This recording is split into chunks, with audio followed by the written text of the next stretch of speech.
네, 2019년 1월 14일 월요일 장마감 방송 하도록 하겠습니다. 자, 오늘은 간단하게만 말씀을 드릴게요. 일단 우리나라 시장은 지난주 1월 4일이죠. 1월 4일 오후부터 최저점을 찍고 한 7거래일, 한 5거래일 정도를 계속 양봉으로 계속 돌리면서 상승을 보여줬죠. 볼까요? 여기서 지난주 금요일에도 말씀드렸듯 하나 둘 셋 하나 빼고 하나 둘 셋 넷 다섯 여섯 6일 정도를 상승으로 마감을 했습니다. 거의 그러면서 60일 이평선을 돌파해서 마감했고 일목균형표상의 구름대 라인에 이제 진입을 시켜놓고 마감을 했어요. 이 상황에서 조정이 들어간다고 볼 수도 있고 단순히 그냥 차익 실현일 수 있고요. 어쨌든 오늘은 대형주 위주의 차익 매물이 좀 나오면서 음봉 마감을 했습니다. 갭을 조금 띄워놓고 하루 종일 눌러대는 흐름. 아침에 살짝 띄우면서 변동성을 키웠다가 이제 오후장에 점심시간 때 이렇게 해가지고 다시 683포인트 라인, 핵심 라인인 683포인트 라인, 지난번 1차 박스 라인의 상단부 정도까지 눌리면서 끝이 났습니다. 여러 가지 이유를 찾을 수가 있는데 뭐 특별한 것은 없어요. 다만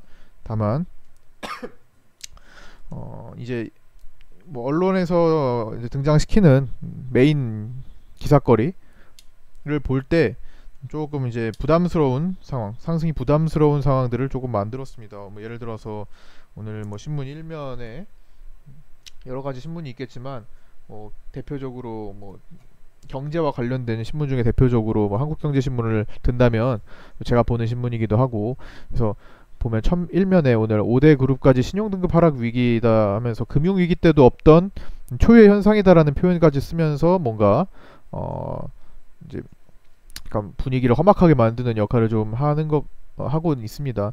이 밑에도 보면은 제조업 체감 경기 금융위기 이후 최악이다라는 표현을 쓰면서 특히 1분기 주력산업 BSI가 모두 위축됐다. BSI라는 것은 체감 경기에 관련된 거고, 그냥 기업들한테 물어봐가지고 100을 기준으로 이제 지수를 측정을 하는 건데, 작년도보다 체감적으로 와닿는 게 경기가 좋다 나쁘다를 판단하는 겁니다. 물어봤을 때 좋다라는 기업이 많으면 100보다 위쪽으로 그렇죠? 만들어질 것이고, 지수가 나쁘다라고 하는 기업이 많으면 이제 100 이하로 지수가 나올 겁니다. 대부분 느끼는 것 체감 자체는 항상 좋지 않을 가능성이 더 높죠. 좋다고 하더라도 좀 보수적으로 좀 안 좋다고 얘기하는 사람들도 더 많을 것이고요. 그러나 자꾸 금융위기를 기준점으로 잡고 얘기하는 게 저는 약간 좀 오버스럽다라고 보고 있어요. 제조업 체감 경기 금융위기 이후 최악이다.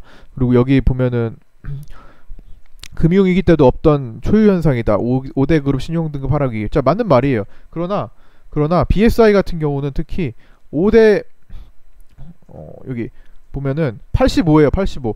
그러나 2009년 10년 전에 이제 금융위기 때 63 이후로 최저치다라고 말하고 있어요. 최저치, 그때 이후 최저치는 맞습니다. 그때 이후 최악은 맞습니다만 두 개의 차이는 굉장히 큽니다. 그때랑 지금이랑 체질 자체가 달라졌고 사실 직접적으로 비교하기는 어려워요. 그런데 자꾸만 10년 전에 기억을 갖고 있는, 안 좋은 기억을 갖고 있는 사람들한테 자꾸만 어떤 프레임을 적용시키면서 지금이 마치 10년 전에 그때와 유사한 것과 같은 느낌을 들게 하는 어떤 모습이, 이런 상황들이 발생하고 있어요.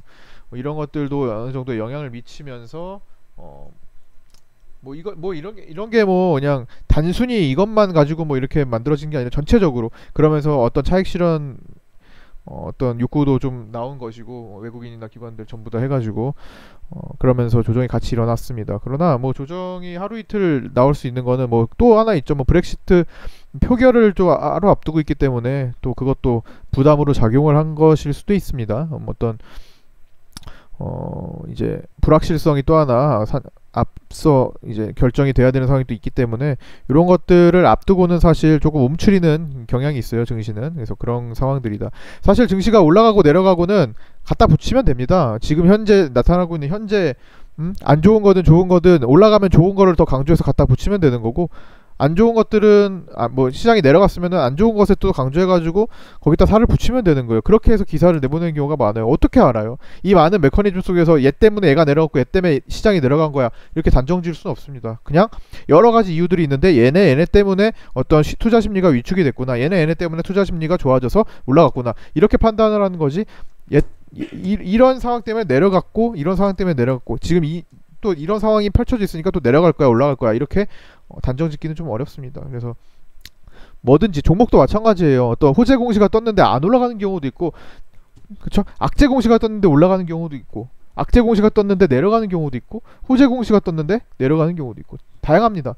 그리고 또 어떤 큰 그 크기에 따라서도 대형 호재가 떴는데 별로 안 올라가는 경우도 있고, 조그만 호재가 떴는데도 갑자기 크게 올라가는 경우도 있어요. 이런 것들은 사실 그 결과에 붙여서 얘기하기는 쉽지만, 이런 게 어떻게 나왔다고 해서 주가를 그렇게 얘기를 하기에는 이런 내용이 있으니까 얘는 크게 올라갈 거야, 크게 내려갈 거야, 이렇게 붙이는 것은 조금 어렵다. 그냥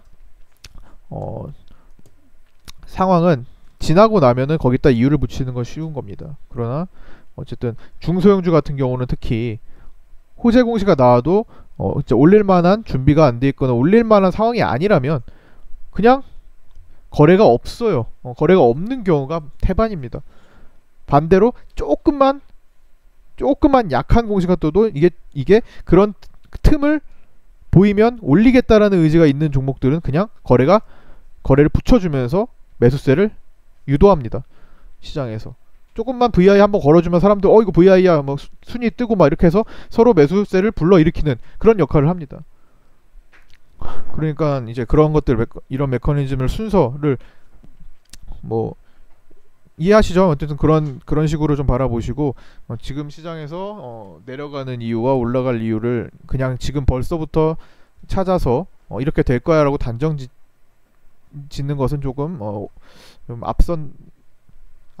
너무 앞서서 단정 짓는 거다, 뭐 그렇게 보시면 될 것 같습니다. 그래서 오늘은 특별한 내용은 없어요. 오늘 뭐 비료 쪽이 테마 순환에 의해서 비료 쪽, 대북주 비료 쪽이 좀 많이 올랐고, 예를 들어서 경농하고 대유, 조비, 그다음에 현대사료, 아시아종묘 이런 것들이 좀 수급을 받았고, 이쪽은 계속 순환을 하고 있다고 말씀을 드렸죠. 지난주 화요일부터 우원개발을 시작으로 단기적으로 이제 섹터가 움직이면서 순환을 하고 있다. 그러면은 이제 이렇게 갔으니 또 내일은 또 뭐가 움직일지, 건설 토목이 갈 수도 있겠고요, 아스팔트가 들어갈 수도 있겠고, 그다음에 광물 자원 쪽이 갈 수도 있고, 원전이 또 올 수도 있겠고, 이런 것들을 순환을 하는 것을 또 보고 미리 또 선진입할 수 있는 뭐 그런 매매를 또 하는 게 좀 유효할 것 같고요.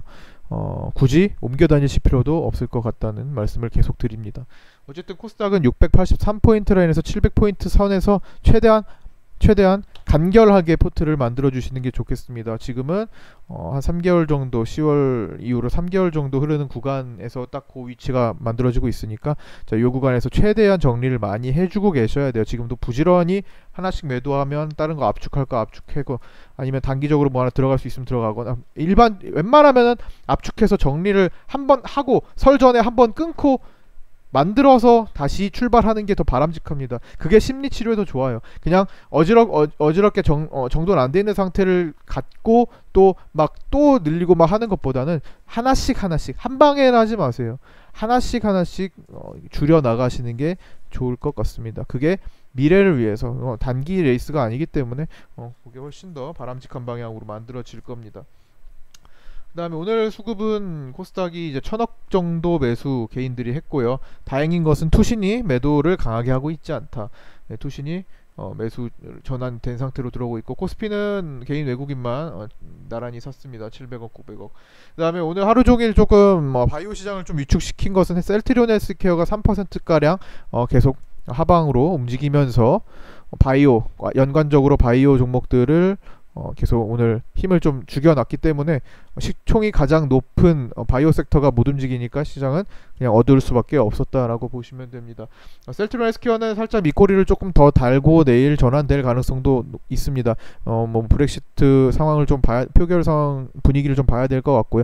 현재 저녁 7시 40분을 지나고 있는데 미선물 지수는 약 1% 정도 빠진 것 같은데요. 잠깐만요. 나스닥 선물은 1.2% 정도 지금 빠지고 있는 상황입니다. 이것이 밤까지 간다면 뭐 좀 갭 하락해서 올라오겠지만 또 갭 하락한다고 해서 또 크게 또 위협적으로 볼 필요까지 또 없을 것 같아요. 그래서 지금 그러면 한 1% 정도 빠져가지고 양봉 전환에서 또 마감하지 않을까 싶기도 한데 좀 열어봐야 될 것 같아요. 일단 미국 증시는 지금 12월 달보다 훨씬 튼튼해진 모습을 보이고 있습니다. 그래서 그때와 다르게 지금 금리 얘기가 일단 좀 진정화되고 있으니까 금리 정책이 좀 금리 정책이 작년에 짜두었던 그 식대로 가기보다는 어떤 경기에 맞게 좀 조절을 하겠다라는 입장을 좀 밝혔기 때문에 그 뒤로는 어쨌든 조금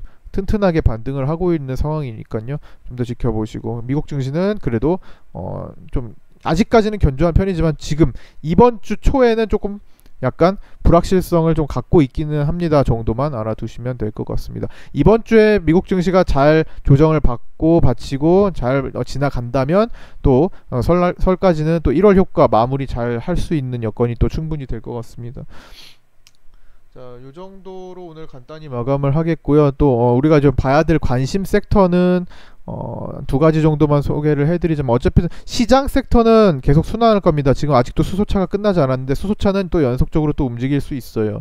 그러나 수소차에서 이젠 전환될 수 있는 일단 세 가지를 볼게요. 일단 대북 섹터에서는 아직도 강하게 돌지 않았던 섹터를 좀 더 관심을 가져줘야 될 것 같고요. 예를 들어서 뭐 아스팔트, 건설 토목, 원전 요쪽 세 개를 보시면 될 것 같고, 그 다음에 시장 섹터 중에서는 화장품 쪽이 조금 이제 분위기를 만들어갈 가능성이 좀 있어 보입니다. 화장품 섹터도 다들 많이 하락한 위치에서 타이밍을 좀 보고 있는 분위기이기 때문에 화장품 섹터도 돌면은 좀 강하게 갈 수 있는 종목들이 많이 있죠. 이제 그런 것도 좀 관심을 가져줘야 될 것 같고, 그 다음에 오늘은 이제 정치 관련돼서는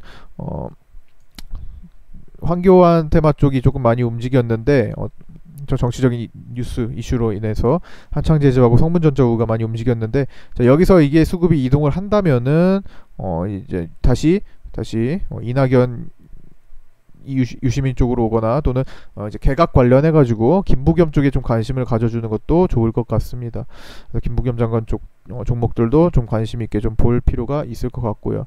개각이 조금 밀렸다고는 하는데 그래도 그만큼의 시간을 벌면서 종목들을 가져갈 만한 상황이 또 연출이 될 수가 있는 겁니다. 짧게 빨리 결정이 되고 끝나버리면 크게 어떤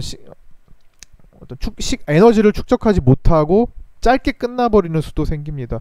그러나 어떤 일정이 대북 일정처럼 늘어지고 기대감을 계속 갖고 있다면 그거에 따라 또 수급을 강하게 받고 또 튼튼해지는 과정을 거칩니다. 어쨌든 주식은 어떤 기대감에 의해서 움직이기